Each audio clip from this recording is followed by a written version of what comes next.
The late afternoon sun sliced through the blinds of Romano's, casting amber stripes across the checkered tablecloths. I wiped my forehead with the back of my wrist, careful not to let the sweat drip onto the plates I was balancing.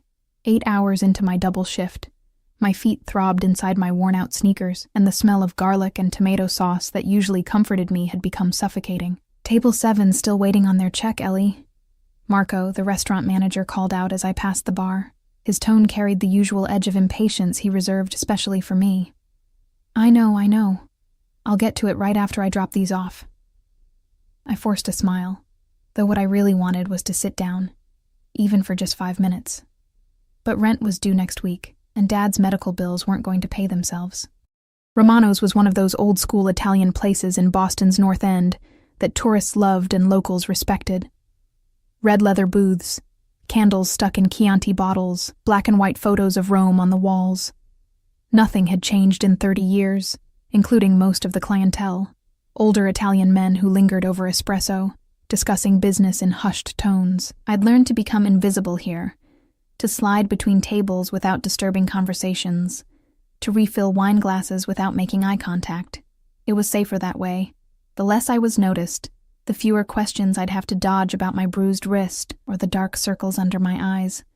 My ex, Danny, had a temper, and even though he was gone now, his shadow still followed me. I delivered the plates to table 12, a couple clearly on their first date, both nervous and trying too hard. I envied their hopeful smiles, their future still unwritten. At 27, I felt like my own story had already reached its disappointing conclusion. Single mother working 3 jobs, living in a 1-bedroom apartment with paper-thin walls, and a 4-year-old daughter being raised by my retired father more than by me. The front door chimed as it opened, and a gust of cold October air swept in, making the candles flicker. I didn't look up immediately. Another table, another order, another tip I desperately needed. But the sudden silence that fell over the restaurant made me pause. Even Marco, who never shut up, had gone quiet. 3 men entered, and the atmosphere changed like someone had sucked all the oxygen out of the room. 2 of them were large, with broad shoulders and expressionless faces, the kind of men who occupied space without apology. But it was the 3rd man who drew my eye. Slender but commanding, dressed in a suit that probably cost more than my annual salary. He moved with the languid confidence of a predator who had never needed to rush, never had reason to doubt his own power. Dark hair swept back from a face that belonged on a Roman coin, all sharp angles and symmetrical perfection. His eyes, though, I couldn't see their color from where I stood, but I felt their weight as they scanned the room. Marco hurried forward, bowing slightly. "Mr. Ricci, we weren't expecting you today. Your usual table is occupied, I see." His voice was quiet, accented but clear, like velvet brushed the wrong way. "No matter. That one will do." He gestured toward a booth in my section, the one by the window with the wobbly table that everyone complained about. Marco snapped his fingers at me. "Ellie, clear that table. Now." I swallowed hard, nodding as I rushed to the empty booth, gathering abandoned napkins and water glasses left by the previous customers. I could feel Mr. Ricci's gaze following me, making my skin prickle like I was standing too close to a fire. The men settled into the booth, the 2 larger ones facing outward, their eyes constantly moving, scanning the restaurant. Bodyguards, I realized with a jolt. What kind of man needed bodyguards to eat pasta? "I'll be right with you," I said, the rehearsed waitress line falling from my lips automatically. Mr. Ricci looked up at me then, and I finally saw his eyes, dark amber, almost gold in the dying sunlight. They widened slightly, as if I'd surprised him somehow. For a moment, neither of us spoke. And I had the strangest sensation of time slowing down, of standing on the edge of something vast and dangerous. "Take your time," he said finally, his lips curving into something not quite a smile. "We're in no hurry." But there was an intensity in his gaze that contradicted his casual words, a hunger that made my heart stutter against my ribs. I nodded and retreated to the kitchen, where I pressed my back against the cool tile wall and tried to catch my breath. "Who is that?" I whispered to Sophia, the other waitress, who was loading her tray with bread baskets. She glanced through the round window in the kitchen door. "You don't know?" That's Alessio Ricci. When my face remained blank, she added, the Ricci family owns half the waterfront, real estate, shipping, waste management. She made air quotes around the last words. They say his father was connected, if you know what I mean. Old school. Connected? Like Mafia? I laughed nervously. That's just in movies, Soph. She shrugged. Maybe. But nobody crosses the Riccis, that's all I know. And he's a good tipper, so smile pretty. She nudged me with her elbow before pushing through the door. I took a deep breath and followed, order pad in hand. Are you ready to order? Or would you like a few minutes? I asked, proud that my voice didn't shake. Mr. Ricci, Alessio, looked up at me again, and this time his gaze was calculating, as if he were solving a puzzle. What do you recommend? He asked. The osso buco is excellent today, I said automatically. And the special is... No, he interrupted softly. What do you like? What would you order if you were dining here tonight? The question threw me. Customers rarely cared what I thought, and besides, I ate staff meals in the back. Pasta with whatever sauce was about to expire. The risotto ai funghi is my favorite, I admitted, with the truffle oil. He nodded, as if I'd confirmed something important. Then that's what I'll have. And a bottle of the Barolo. He turned to his companions. Order whatever you like. They murmured their choices, but I barely heard them. I was too aware of Alessio's eyes still on me, studying me with an interest that made me simultaneously want to run away and lean closer. I wrote down their orders with a hand that wasn't entirely steady and escaped back to the kitchen. The rest of their meal passed in a blur of heightened awareness. Every time I approached their table, Alessio would find some reason to extend our interaction, asking about ingredients, inquiring if the wine was from a particular vineyard, requesting extra bread though their basket was still full. By the time I brought their espressos, the restaurant had emptied except for a few lingering couples. The night had fallen completely, and rain had begun to tap against the windows, blurring the streetlights outside into smears of gold and red. Will there be anything else? I asked, setting down the tiny cups. Alessio looked up at me with those amber eyes. Your name. You haven't told me your name. Ellie, I said, then, for reasons I couldn't explain, added, Ellie Connor. Ellie, he repeated, as if tasting the word. Short for Eleanor? I nodded, wondering why I was suddenly conscious of my frayed uniform, my hair escaping its ponytail, the small burn scar on my forearm from a childhood accident. Thank you for your excellent service, Eleanor Connor. He handed me a black credit card. Please add 20% for yourself. I took his card, our fingers brushing briefly, and I felt a shock of something. Awareness, perhaps, or warning, travel up my arm. As I walked away, I could still feel his eyes on me, like a physical touch against my skin. When I returned with his receipt, he had donned a long black coat that made him look even more imposing. He signed with a flourish, then stood. Until next time, Eleanor. His words sounded like a promise, rather than a polite goodbye, and something in me recognized the subtle shift in my world, like the first tremor before an earthquake.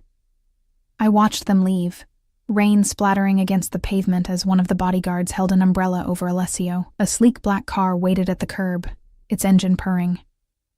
Just before he ducked inside, Alessio turned and looked back at me through the window.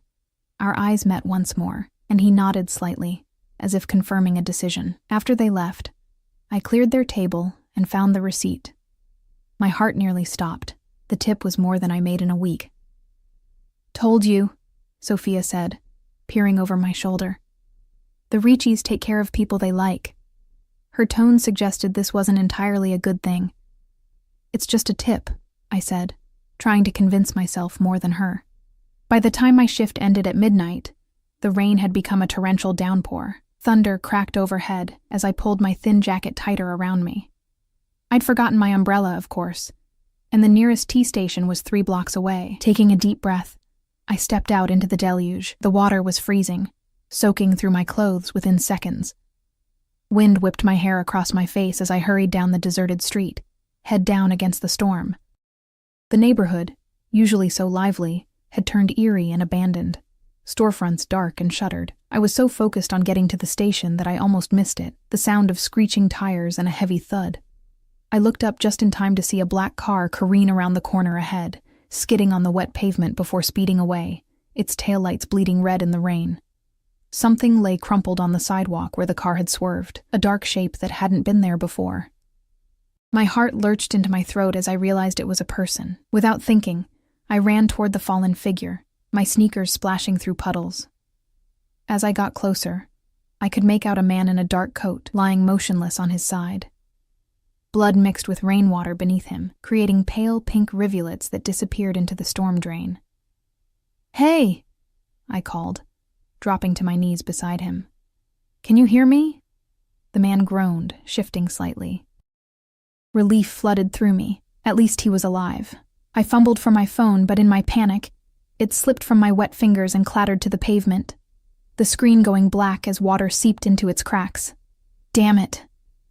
I looked around desperately, but the street remained empty. The nearest open business was Romano's, now blocks behind us, and even it would be closing soon. I leaned closer, trying to see the man's face, to assess how badly he was hurt. The streetlight above us flickered, casting momentary illumination over his features. My breath caught. It was him, Alessio Ricci. Blood trickled from a gash on his forehead, and his golden eyes were unfocused, clouded with pain. His expensive suit was torn and soaked, one arm bent at an unnatural angle beneath him. "Mr. Ricci?" I touched his shoulder gently. "It's Ellie, from Romano's. Can you hear me?" His eyes struggled to focus on my face. "Eleanor," he murmured, voice thick with pain. "You shouldn't. Not safe." "Don't talk," I said, automatically slipping into the voice I used when my daughter was hurt or scared. "We need to get you help." I looked around again, desperation mounting. Where were his bodyguards? His driver? Had they been in the car that hit him? No, that made no sense. But something was very wrong here. "Can you stand?" I asked, knowing I couldn't leave him lying in the rain, bleeding on the sidewalk. He tried to push himself up, then fell back with a hiss of pain. "My arm," he ground out. "Broken, I think." "Okay, it's okay," I said, though it clearly wasn't. "I'm going to help you. There's a hospital just a few blocks from here." Decision made. I slipped my arm around his waist, bracing myself to take his weight. "On 3, okay? 1, 2, 3. Together we managed to get him upright, though he swayed dangerously, leaning heavily against me. He was taller than I'd realized, and solid with muscle beneath the expensive fabric of his suit. Despite his injury, there was strength in him, a coiled tension that seemed to vibrate through his body. "I can't go to a hospital," he said, voice clearer now. "Take me—" He rattled off an address in the Back Bay, an affluent neighborhood I rarely had reason to visit. "That's miles from here, and you need a doctor," I protested. His fingers suddenly gripped my arm, surprising me with their strength. "No hospital, no police. Please, Eleanor." There was something in his voice, not just pain, but a note of genuine urgency that gave me pause. What had happened here?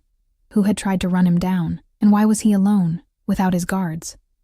"Okay," I said finally, though every rational part of me screamed this was a terrible idea. "I'll help you get a taxi." We stumbled together to the main street, a macabre, three-legged race. Rain continued to pour down, washing away the blood from his face, soaking us both to the bone. His breath came in short gasps against my ear, his good arm wrapped tightly around my shoulders. As we reached the corner, headlights appeared in the distance, and I raised my free arm, praying it was a taxi. The vehicle slowed as it approached, a sleek black SUV with tinted windows, not a taxi. My stomach clenched with sudden fear. The SUV stopped beside us, and the back door flew open. One of the bodyguards from the restaurant emerged, his face a mask of controlled panic. "Boss!" he exclaimed, rushing to Alessio's other side. "We've been looking everywhere. What happened?" "Later, Franco," Alessio said through gritted teeth. "Get me in the car." The bodyguard, Franco, helped ease Alessio into the back seat, then turned to me with suspicious eyes. "Who are you?" "She's with me," Alessio called from inside the vehicle. "Eleanor comes too." Franco's expression suggested he wanted to argue, but he simply nodded and gestured for me to get in. I hesitated at the open door, rainwater pooling at my feet. Every warning I'd ever received about getting into cars with strangers flashed through my mind, but Alessio wasn't exactly a stranger, was he? And he was injured, possibly seriously. "Please," Alessio said softly from the shadows of the back seat, his golden eyes gleaming. "I owe you my life, Eleanor Connor." I took a deep breath and climbed in beside him, the door closing behind me with a soft, expensive thud. As the SUV pulled away from the curb, I couldn't shake the feeling that I had just crossed an invisible line, one I wouldn't be able to step back over. The inside of the SUV smelled of leather and something sharp and metallic. Blood, I realized with a jolt. Alessio leaned back against the seat, eyes closed, his breathing shallow. Rain streaked down the tinted windows, transforming the city lights into abstract paintings of color. "We need to get you to a doctor," I said, watching as he pressed his good hand against his ribs with a grimace. "There will be one waiting at the house." His voice was strained but authoritative. The driver and Franco exchanged glances in the rearview mirror, a silent communication I couldn't decipher. "Who did this to you?" I asked, unable to contain my curiosity despite the warning bells ringing in my head. Alessio opened his eyes, fixing me with that golden gaze. "Someone who will deeply regret it before the sun rises." The calm way he said it sent a chill down my spine. This wasn't an empty threat or bravado. It was a simple statement of fact. We drove in silence after that, weaving through the rain-slicked streets. I should have been planning how to get home after this, worrying about my daughter, Lily, and my father waiting up for me. Instead, I found myself studying Alessio's profile in the intermittent glow of passing streetlights, the sharp line of his jaw, now tense with pain, the long lashes resting against his cheeks, the curve of his lips pressed into a thin line.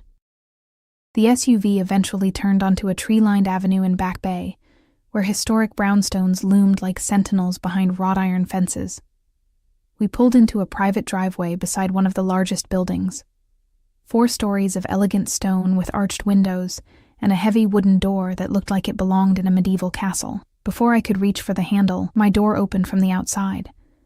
Another man in a dark suit stood there, raindrops glistening on his close-cropped hair. His eyes widened slightly when he saw me, but he offered his hand without comment. "Thank you," I murmured, stepping out onto the cobblestone driveway. My waterlogged sneakers squelched embarrassingly, my uniform clinging to my body like a second skin. The new bodyguard, there seemed to be an endless supply of them, helped Franco ease Alessio from the car. Though clearly in pain, Alessio refused to be carried, insisting on walking into the house with only minimal support.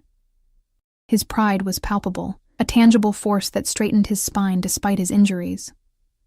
We entered through a side door that led into a kitchen that could have been featured in a design magazine, all gleaming stainless steel and marble countertops. A middle-aged woman in a robe rushed toward us, her face contorting with shock when she saw Alessio's condition. "Madonna mia! What happened?" Her Italian accent was much thicker than Alessio's, her hands fluttering anxiously around him without actually touching. "It's nothing, Rosa," he said. "Just a small accident." "Nothing? You call this nothing?" She turned to the bodyguards. "Where is the doctor? Why isn't he here yet?" "On his way," Franco assured her. 2 minutes. Rosa finally seemed to notice me, standing dripping on her immaculate floor. "And who is this?" "This is Eleanor," Alessio said, with a hint of warning in his tone that made Rosa press her lips together. "She helped me tonight. She is a guest in this house. Treat her accordingly." Rosa's expression softened marginally. "Of course. Come, both of you, out of those wet clothes before you catch your death." We were ushered through the house, a blur of antiques, oil paintings, and crystal chandeliers, to what appeared to be a guest suite. A fire already blazed in a marble fireplace, casting warm light over the tasteful furnishings. "The doctor will see you in your room," Rosa told Alessio, who nodded and turned to me. "I'll have dry clothes sent for you," he said. "Please make yourself comfortable. I'll come to you once I've been patched up." With that, he was gone, leaving me alone in a stranger's house, in a room worth more than everything I owned. I stood there dripping onto the plush carpet, torn between the practical need to get out of my wet clothes and the growing realization that I was way out of my depth.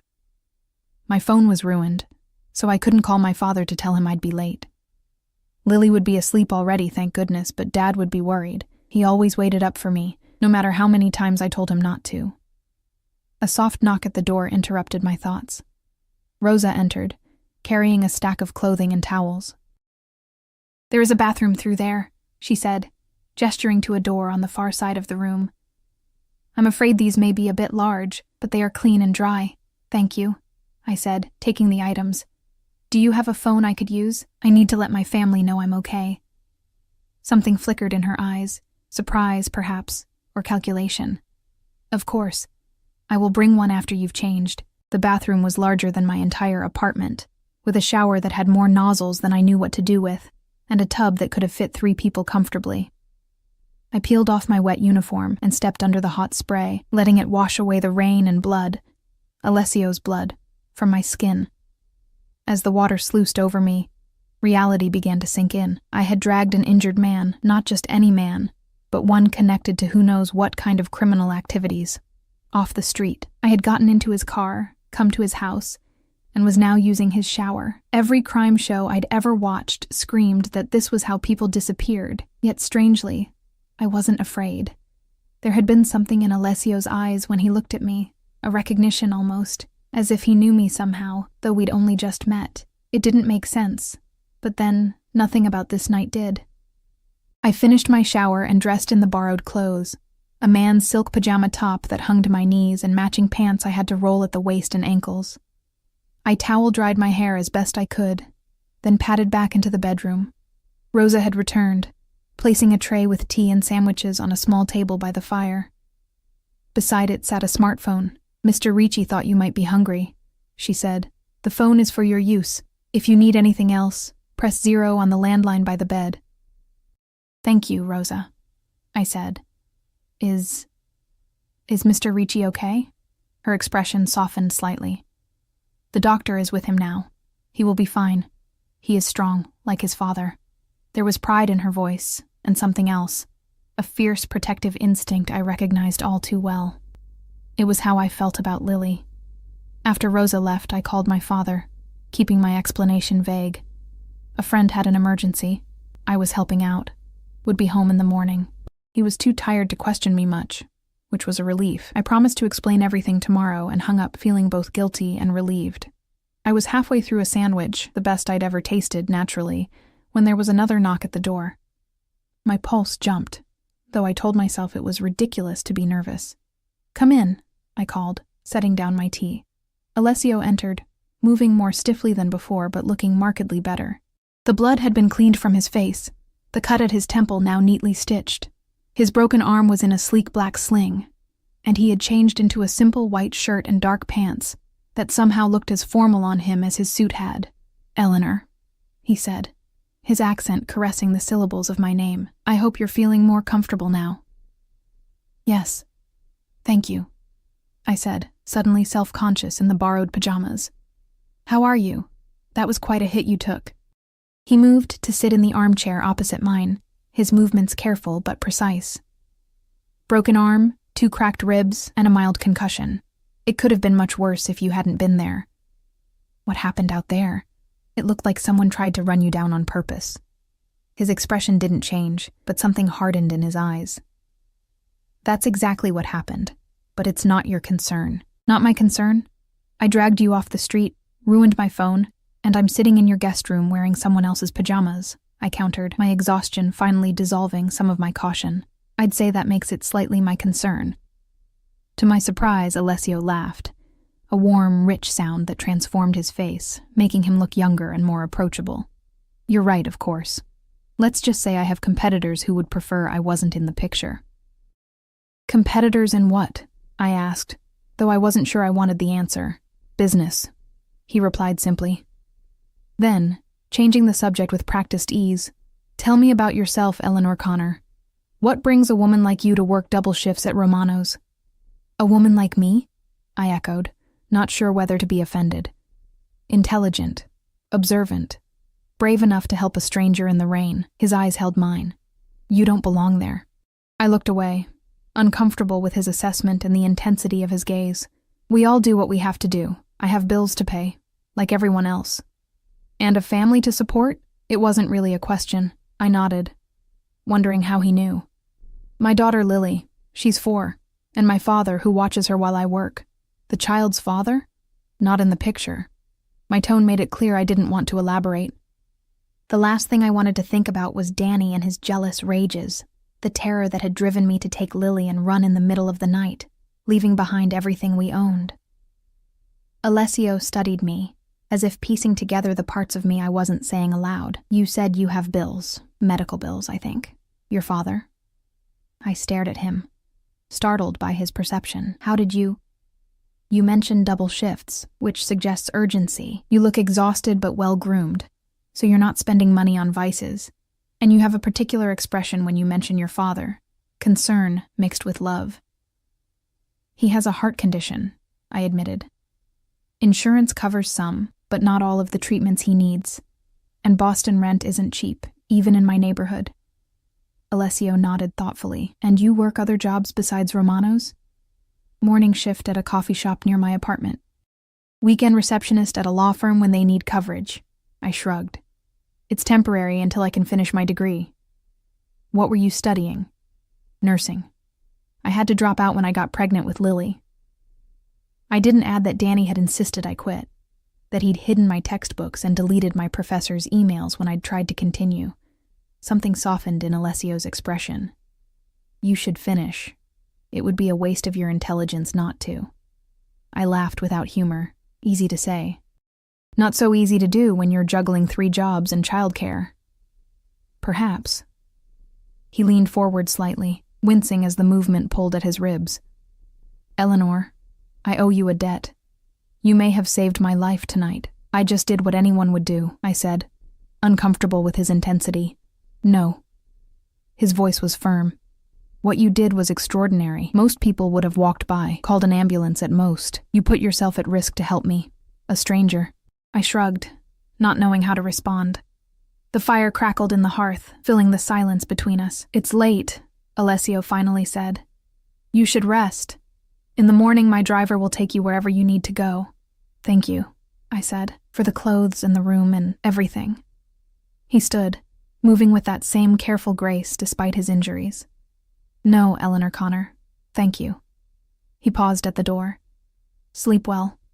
You're safe here. After he left, I sat by the fire for a long time, replaying the events of the night in my mind. There was something about Alessio Ricci that both intrigued and unsettled me. A magnetic pull I couldn't quite explain or resist. As I finally slipped between the silken sheets of the guest bed, I told myself this was a one-time encounter, an odd story I'd tell Sophia at work tomorrow. But deep down, I knew this wasn't the end. Somehow, I'd become entangled in Alessio Ricci's world, and something told me he wasn't a man who let go easily of what he considered his. Morning light filtered through heavy brocade curtains, momentarily confusing me as I blinked awake. This wasn't my cramped bedroom with its water-stained ceiling and Lily's stuffed animals scattered across the foot of the bed. The events of last night rushed back. The rain, Alessio lying injured on the sidewalk, this opulent house with its silent hallways and watchful staff. I sat up, running my fingers through my tangled hair. A glance at the ornate clock on the mantelpiece showed it was just past 7, later than I'd usually wake, but still early enough that I might make it home before Lily left for preschool. A soft knock at the door made me start. Come in, I called, pulling the luxurious comforter up to my chest, though I was fully dressed in the borrowed pajamas. Rosa entered carrying a tray laden with breakfast, fresh fruit, pastries, and a steaming pot of coffee that made my mouth water. Good morning, Miss Eleanor, she said, her tone noticeably warmer than last night. I hope you slept well. Very well, thank you. I watched as she set the tray on the small table where I'd eaten sandwiches the night before. Is Mr. Ricci? He is resting, she said. The doctor gave him something for the pain. He asked me to tell you that a car will be ready whenever you wish to leave. She paused, her dark eyes assessing me. He also asked me to give you this. From the pocket of her apron, she withdrew a small velvet box. I took it hesitantly, afraid to open it with her watching. "I'll leave you to enjoy your breakfast," she said, moving toward the door. "When you're ready to depart, simply call down. Your clothes from last night have been laundered and are in the bathroom." After she left, I stared at the box in my palm, its weight insignificant, yet somehow immense. I took a deep breath and opened it. Inside, nestled against black velvet, was a phone. Sleek, new, and undoubtedly expensive. A small note lay beneath it, handwritten in elegant script. "To replace the one you lost helping me, my number is programmed in. Use it if you need anything. A.R." My first instinct was to refuse it. It was too much, too personal from a man I barely knew. But practicality won out. I needed a phone, and I certainly couldn't afford to replace mine right now. I set it aside and turned to the breakfast, suddenly ravenous. The pastries were still warm, flaking apart at the lightest touch, and the coffee was strong and perfect. I ate quickly, aware that I needed to get home to Lily and Dad, to explain my absence and prepare for my afternoon shift at Romano's. I found my uniform in the bathroom as promised, cleaned and pressed, all traces of last night's drama removed. As I changed, I caught sight of myself in the mirror. The same Ellie Connor as yesterday, outwardly unchanged, yet somehow I felt altered, as if the brief intersection of my life with Alessio Ricci's had shifted something fundamental within me. Once dressed, I slipped the new phone into my pocket and called downstairs. Within minutes, Franco appeared to escort me through the maze-like corridors of the house. In daylight, I could better appreciate the wealth that surrounded me. Priceless artwork, antiques that belonged in museums, windows that looked out over a private garden isolated from the city's noise and grime. "Mr. Ricci asked me to give you this," Franco said as we reached the kitchen door. He handed me an envelope, thick and heavy with what I immediately knew was cash. "I can't accept this," I said, trying to hand it back. Franco's expression remained impassive. "It would be disrespectful to refuse Mr. Ricci's gesture of appreciation. But I don't want his money," I insisted. "I helped him because he needed help, not for payment." Something like respect flickered in Franco's eyes. "Mr. Ricci understands that." "This isn't payment, Miss Connor, it's gratitude." When I still hesitated, he added, "Consider what this could do for your daughter and father." The mention of my family was what did it. I thought of Dad's medication, the specialized treatments his doctor had recommended but insurance wouldn't cover. I thought of Lily's preschool tuition that I struggled to afford each month, the winter coat she needed but I kept putting off buying. I slipped the envelope into my bag without opening it, ignoring the weight of guilt it carried. A sleek black car waited in the driveway, different from the SUV of last night, but equally luxurious. The driver opened the rear door for me without a word. "Thank you," I said to Franco. "Please tell Mr. Ricci I appreciate his kindness." Franco nodded. "He will be in touch, Miss Connor." The words sounded both like a promise and a warning. As the car pulled away from the imposing house, I found myself looking back, half expecting to see Alessio watching from one of the many windows. But the house remained still and shuttered, keeping its secrets. The driver knew my address without my having to provide it, another unsettling reminder of how much Alessio already knew about me. We drove in silence through the morning traffic, the contrast between Back Bay and my own neighborhood growing more stark with each passing block. When we finally pulled up outside my apartment building, with its crumbling brick facade and graffiti-tagged door, I felt a stab of shame, followed immediately by anger at myself for feeling it. This was my home, humble as it was, and I had worked hard for every inch of it. "Thank you for the ride," I told the driver, who simply nodded and waited until I was safely inside the building before driving away. I climbed the 4 flights of stairs to our apartment, my muscles aching from the previous night's ordeal. Before I could insert my key, the door flew open, revealing my father in his bathrobe, his lined face creased with worry. "Ellie, thank God," he said, pulling me into a hug. "I was about to call the police. Your explanation last night was so vague, and then when I tried to call this morning, my phone got ruined in the rain," I explained, hugging him back, breathing in the familiar scent of his aftershave. "I'm sorry I worried you, Dad." "Mommy!" Lily's voice preceded her as she ran from the kitchen, still in her unicorn pajamas, her dark curls a wild tangle around her face. She launched herself at my legs, and I swept her up, burying my face in her neck as she giggled. "I missed you, baby," I whispered. "Were you good for Grandpa?" She nodded solemnly. "I helped make pancakes, and I drew you a picture of a dinosaur eating ice cream." "That sounds amazing," I said, carrying her into our small living room, which doubled as my father's bedroom at night. "I can't wait to see it." Dad followed, his gait slower than it once was, a subtle reminder of his condition. "So are you going to tell me where you really were last night?" he asked. "And whose car was that? Looked like something out of a movie." I set Lily down. "Why don't you go brush your teeth and get dressed for school, sweetie? I need to talk to Grandpa for a minute." Once she had disappeared into the bathroom, I sank onto our worn sofa, suddenly exhausted, despite the night's rest in Alessio's guest room. "It's a long story, Dad. I've got time," he said, sitting beside me, his blue eyes, so like my own, filled with concern. I told him an edited version of the events, finding an injured man, helping him, being offered a place to stay when the rain became too heavy. I left out Alessio's name and any hint of his possible connections to organized crime.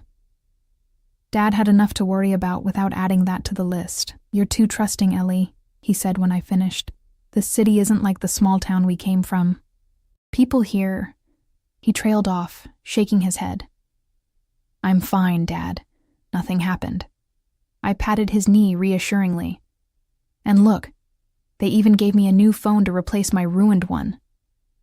I showed him the sleek device, again omitting the details of who exactly had provided it. His frown deepened. "That looks expensive."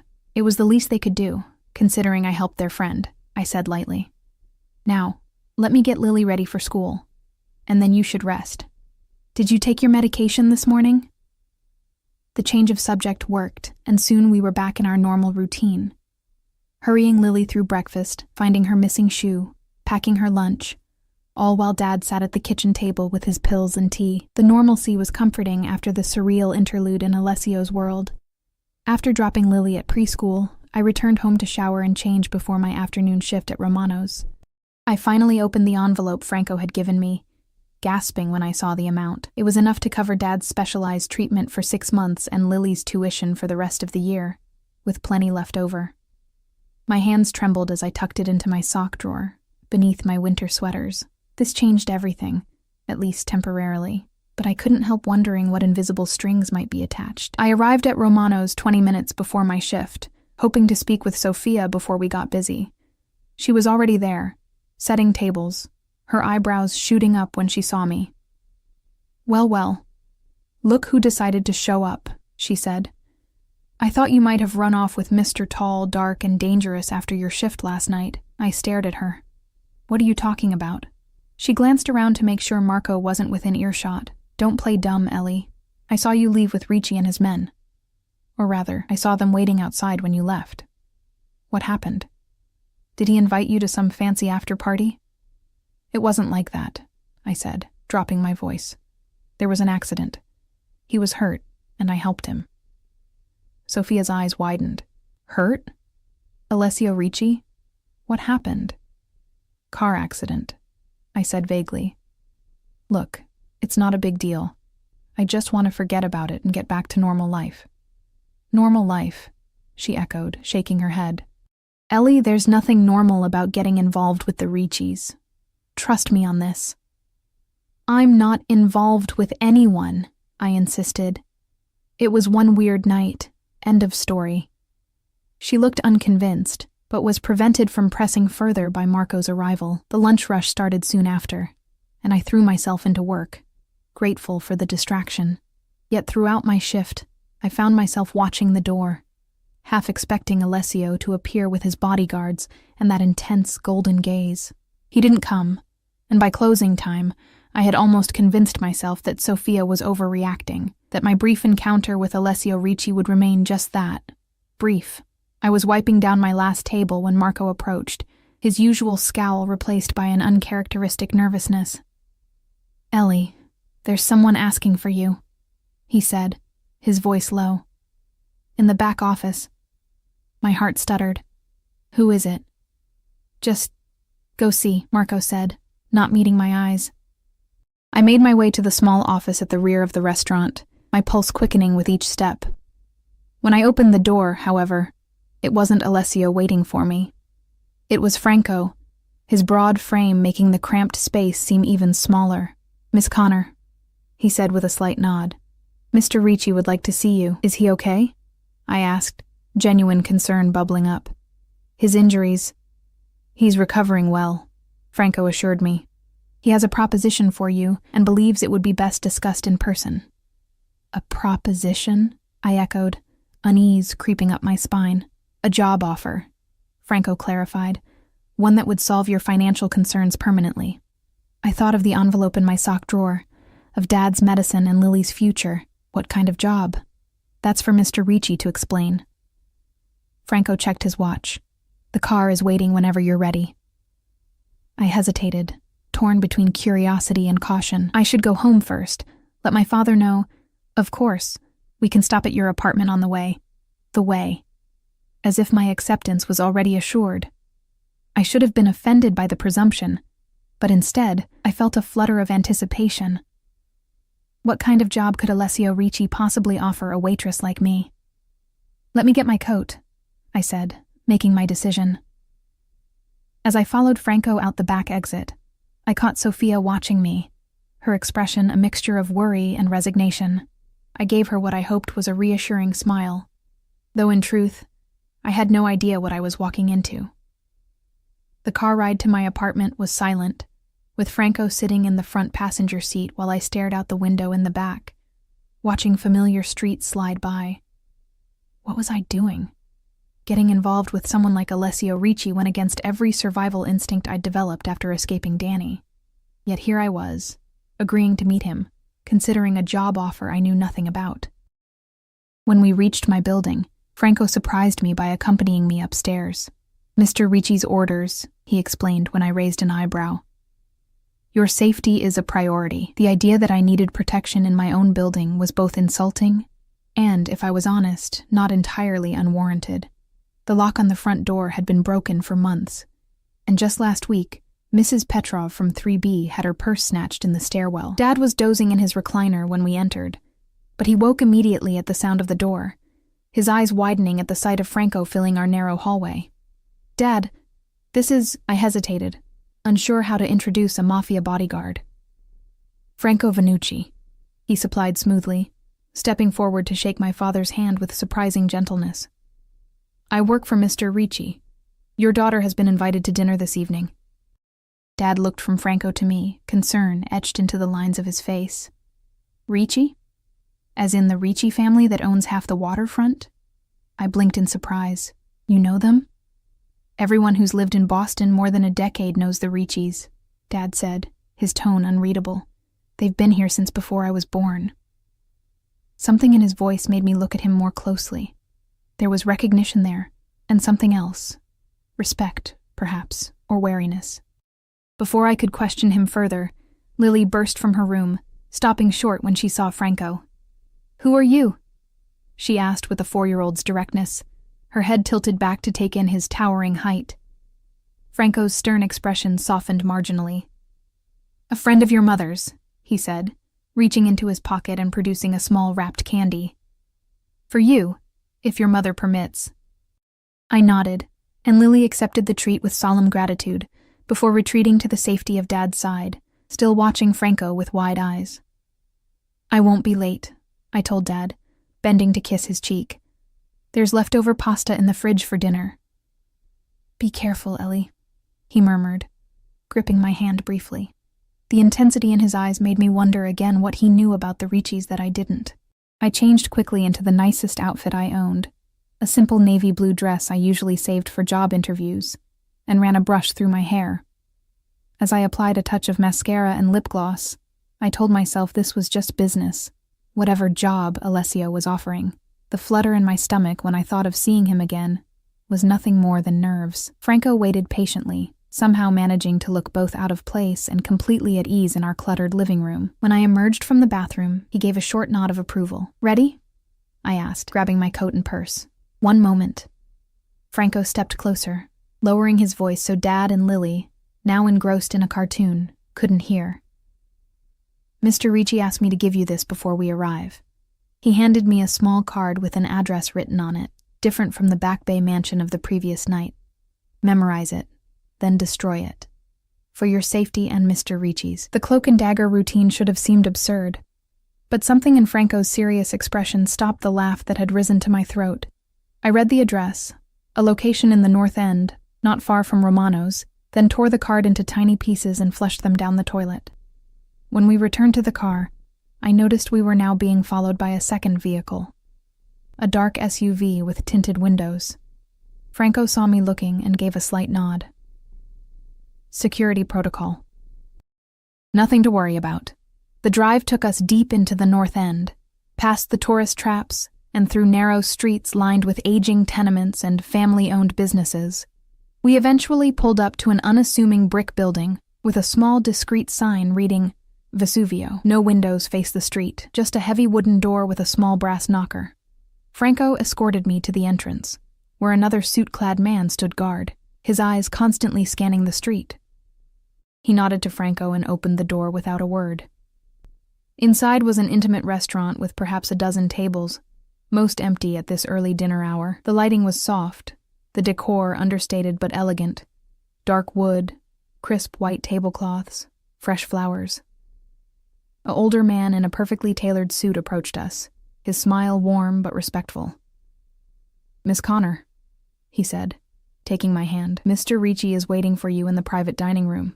Please, follow me." He led us past the main dining area to a door at the back, which opened into a smaller room dominated by a round table. Alessio sat at it, his broken arm still in a sling, though he'd managed to dress impeccably in a charcoal suit that emphasized the breadth of his shoulders.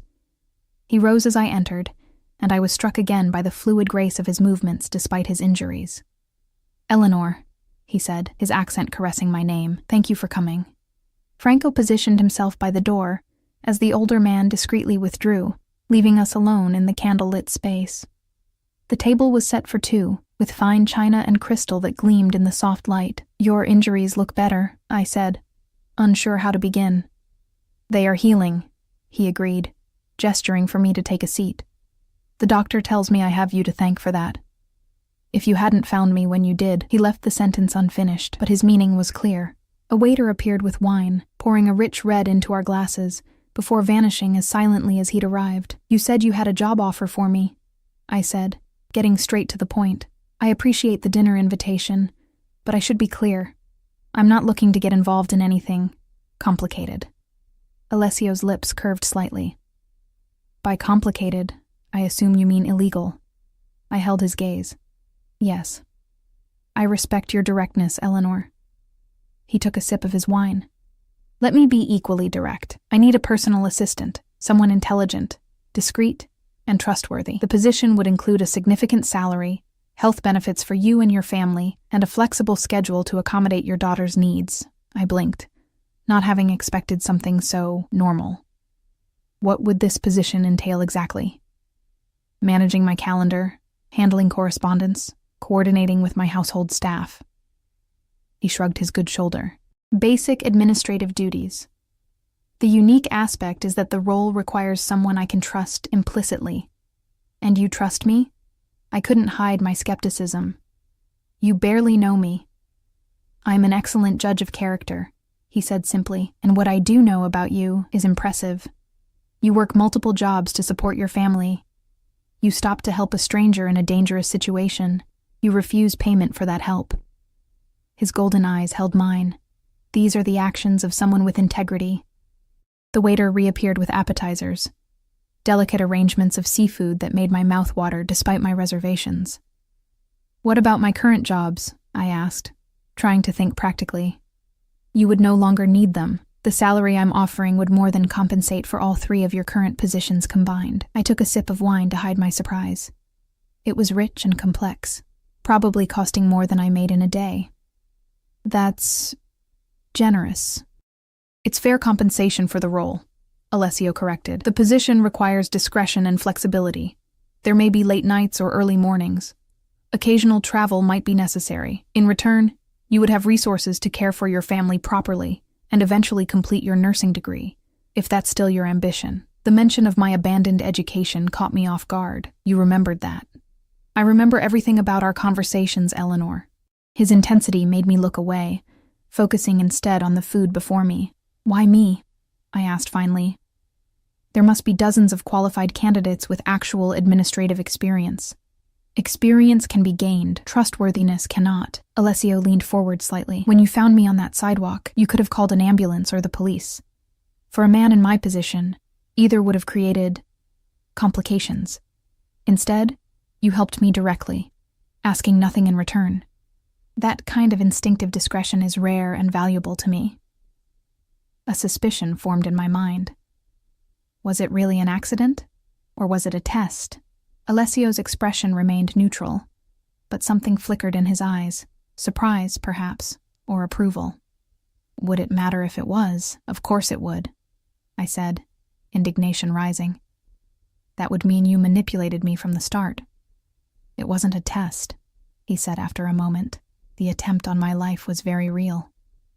But your reaction to it revealed your character in a way no interview ever could. The main course arrived, delicate pasta with a sauce that smelled divine. We ate in silence for a few minutes, the tension between us neither uncomfortable nor entirely easy. What does your family think about this dinner? Alessio asked eventually. My father seemed to recognize your name, I admitted. He was concerned. Understandable.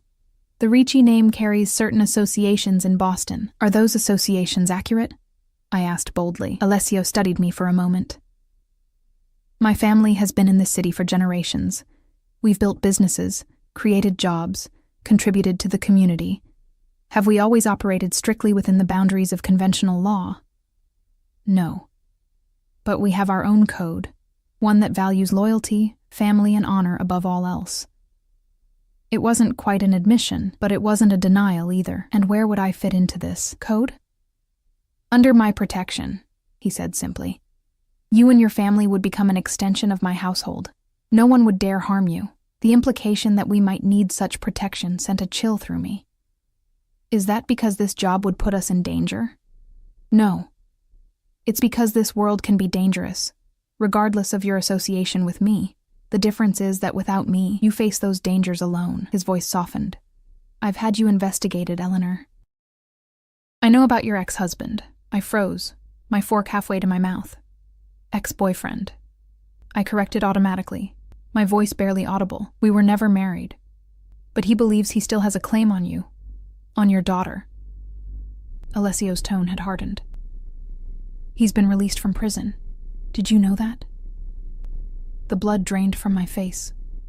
Danny had been sentenced to 3 years for assault and battery after he'd put his previous girlfriend in the hospital.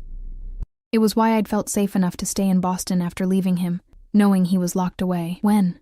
I whispered. 2 weeks ago. Good behavior. The contempt in Alessio's voice was palpable. He's been asking questions about you in your old neighborhood. My hands began to tremble. I set down my fork before I dropped it. How do you know this? As I said, I had you investigated.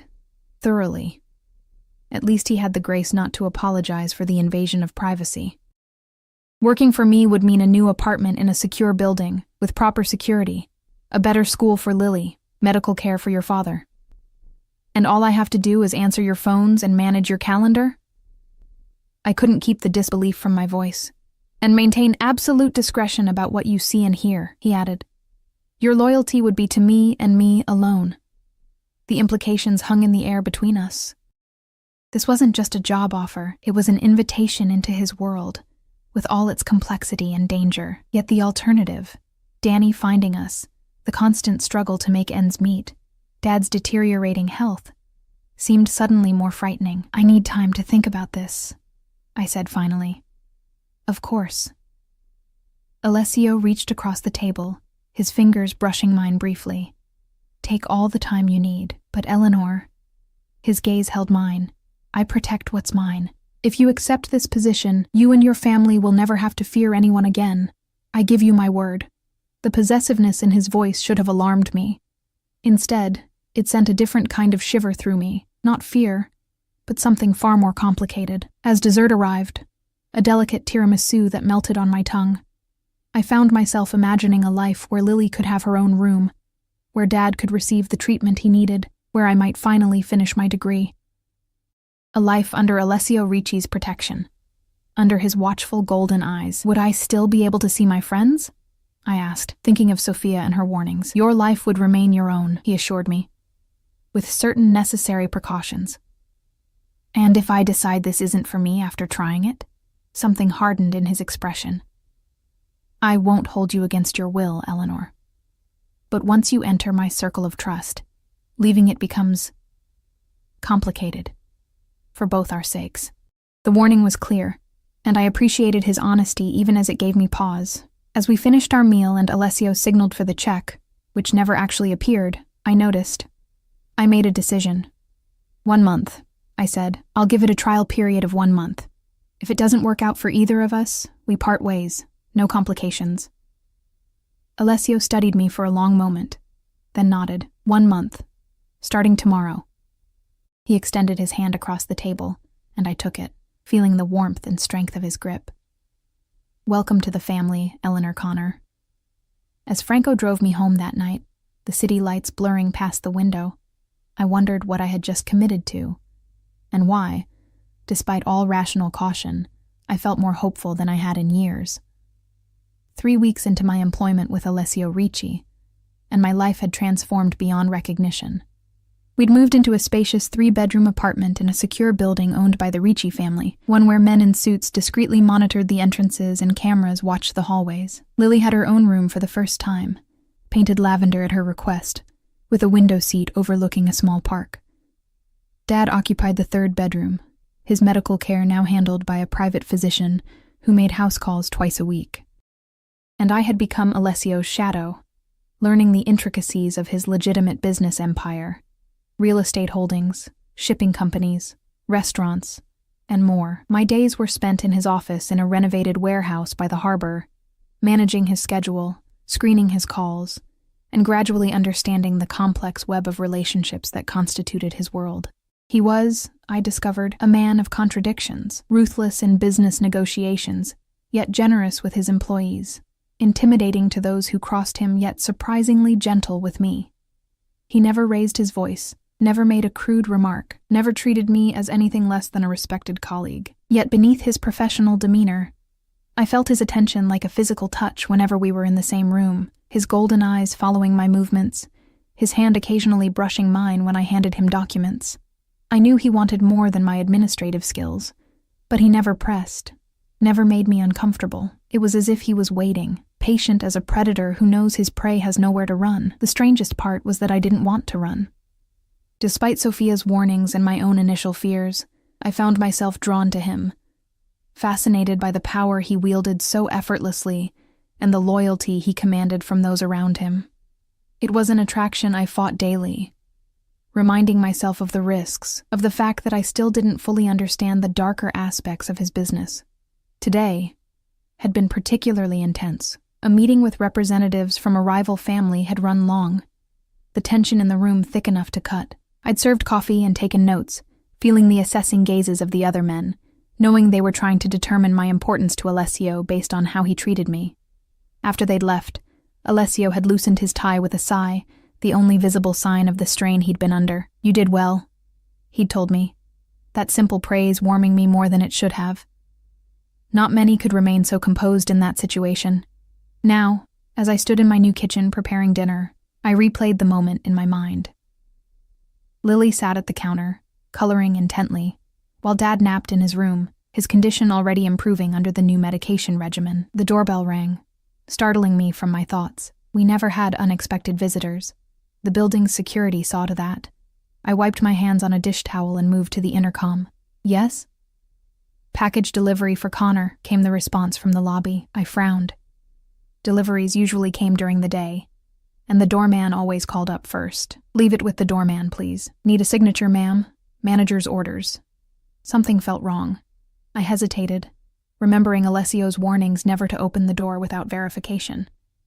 I pressed the button to call the lobby. Is there a delivery person there for me? I asked the doorman. A pause, too long to be natural. Yes, ma'am. Seems legitimate. but his voice held a note of strain I recognized instantly. The recognition struck like a physical blow. It was the same tension I'd heard in my own voice countless times when Danny was in one of his moods, and I was trying not to trigger him. My blood ran cold. I grabbed my phone and sent a text to the emergency number Alessio had given me. Code red at apartment, Lily with me. The response was immediate, a single word. Bathroom. Lily, honey, I said, keeping my voice casual as I moved to the counter. Let's play hide and seek. You hide in my bathroom, in the big tub. And don't come out until I find you, even if you hear strange noises, okay? It's part of the game. Her eyes widened. She'd always been sensitive to my moods. But she nodded and slipped off her stool, heading for my ensuite bathroom as I'd instructed. Once I heard the door close, I moved to Dad's room, quietly closing his door and locking it from the outside. If Danny had somehow found us, had intimidated the doorman into letting him up, I didn't want him anywhere near my family. The apartment intercom buzzed again, more insistently this time. Ms. Connor? Are you coming down for your package? I didn't respond, instead moving silently to the kitchen drawer where I now kept a small handgun, another of Alessio's precautions that I'd initially resisted but now thanked God for. I'd never fired it outside of the lessons Franco had given me, but I wrapped my fingers around its grip with grim determination. A crash against the front door made me jump, then another. He was trying to break it down. I backed away, gun raised, positioning myself between the door and the hallway that led to the bedrooms. The third crash splintered the lock, and the door flew open to reveal Danny, thinner than I remembered, his face harder, his eyes wild with the same rage that had sent me running 3 years ago. There you are, bitch, he snarled, stepping into my apartment as if he had every right to be there. Took me forever to find you. Nice place you got here. Moving up in the world, huh? Get out, I said, my voice steadier than I felt. Right now, Danny, or I swear I'll shoot. He laughed, the sound sending shivers down my spine. No, you won't. You never had the spine for it. His eyes narrowed. Where's my daughter? She's not yours, I said, tightening my grip on the gun. You've never been a father to her. You don't even know her. She's got my blood, he growled, taking another step forward. And I'm not leaving without what's mine. I'm not yours either, I said, my finger moving to the trigger. Not anymore. Something in my tone made him pause, his eyes finally registering the gun in my hands. Since when do you have the balls to point a gun at me? Since I learned my worth, I replied, thinking of Alessio's quiet confidence in me, his insistence that I was stronger than I knew. Now back up and leave, before this gets ugly. Danny's face twisted with fury. You think you can threaten me? After everything I did for you? He lunged forward suddenly, faster than I expected. The gun went off with a deafening crack, the recoil shocking my arm. Danny staggered, clutching his shoulder, disbelief written across his face. You shot me, he said, his voice almost wondering. You actually fucking shot me. Blood seeped between his fingers, but I knew the wound wasn't fatal. My aim had been true, just as Franco had taught me, enough to stop, not to kill. The next one won't be your shoulder, I warned, my voice cold in a way I'd never heard before. Get out, Danny, and don't ever come near my family again. For a moment, I thought he might charge me again, despite the injury. But then the elevator at the end of the hall dinged, and Franco emerged with 2 other men, all with weapons drawn. Mr. Ricci is on his way, Franco said, his eyes taking in the scene. Me with the gun, Danny bleeding but still standing. Shall we escort this gentleman out? Danny looked from Franco to me, realization dawning in his eyes. Ricci? You're with Alessio Ricci now? He laughed, a bitter broken sound. Jesus, Ellie, you went from a street thug to the fucking mob? Talk about an upgrade. Take him out the back, I told Franco, lowering my gun slowly. Make sure he understands what happens if he ever comes near me or my family again. Franco nodded, his expression revealing a new respect as he and his men moved to grab Danny, who didn't resist. As they dragged him away, he called over his shoulder, This isn't over, Ellie, but it was. I knew it deep in my bones. Whatever power Danny had once held over me was gone. shattered like the lock on my door. I set the gun down carefully and went to check on Lily, finding her curled in the bathtub as instructed, her eyes wide with fear but dry. My brave girl. I gathered her into my arms, breathing in the sweet scent of her hair, murmuring reassurances that everything was okay now, that the bad man was gone. By the time I'd settled her back with her coloring books, promising that a friend was coming to fix the broken door, Alessio had arrived. He stood in my living room, his presence filling the space in a way that should have been intimidating, but instead felt like safety. His golden eyes took in the splintered doorframe, the small blood stain on the carpet, and finally me, disheveled but unharmed. "You're okay?" he asked, his voice tight with controlled emotion. I nodded. "We all are. I shot him. In the shoulder." "Good," Alessio said simply, moving toward me with that fluid grace I'd come to associate with him alone. "Franco told me. I'm proud of you, Eleanor." He reached for me then, his hands gentle as they framed my face. "When I got your message, something raw flashed in his eyes. I've never been so afraid." The admission, from a man who seemed to fear nothing, broke something open inside me. 3 weeks of professional distance, of pretending I didn't feel the pull between us, collapsed like a dam giving way. "I wasn't afraid," I told him, my voice barely above a whisper. "Not after I texted you. I knew you'd come." His thumbs brushed my cheekbones, feather light. "I will always come for you, Eleanor.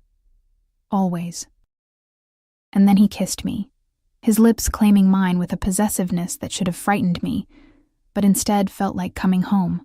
I melted into him, my hands clutching his shirt, drawing him closer as years of loneliness and struggle dissolved in the heat of his touch. When we finally broke apart, both breathing hard, his forehead rested against mine.